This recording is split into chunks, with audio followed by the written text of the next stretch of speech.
Nakaranas ng magkakasunod na tripping o pagkaputol ng major generation power plants nitong mga nakaraang araw ayon sa Department of Energy.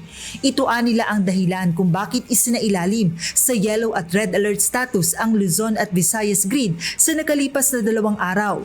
Ayon sa DOE, naputol ang 500 kilovolts ng Ilihan Dasmariñas transmission lines bandang alas 6 ng umaga noong Miyerkules. Sinundan pa ito ng tripping ng 500 kilovolts ng Ilihan Tayabas transmission lines.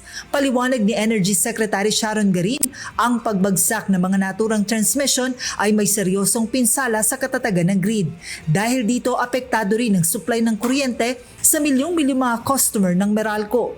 Bunso nito, pinagsusumite ni Energy Secretary Garin ang National Grid Corporation of the Philippines ng full disclosure ng sunod-sunod na pagpalya ng mga transmission line. Binigyang diin ng kalihim na dapat maipaliwanag sa publiko ang buong pangyayari, lalo't marami ang apektado ng power supply interruption.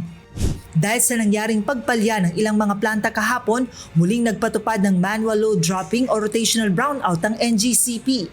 Samantala, ibinahagi naman ng Manila Electric Company o Meralco na nakatulong ang ilang mga hakbang para mapababa ang demand sa kuryente. Ayon kay Joe Saldarriaga, ang spokesperson ng Meralco, agad silang nakipag-ugnayan sa mga big load customer na miyembro ng Interruptible Load Program o ILP. Nagpatupad rin ng distribution utility ng rotational brownout kung saan mahigit 300,000 na mga customer nila ang naapektuhan. Kabilang dito ang ilang nasa bahagi ng Metro Manila, Bulacan, Cavite, Laguna, Pampanga, Quezon at Rizal.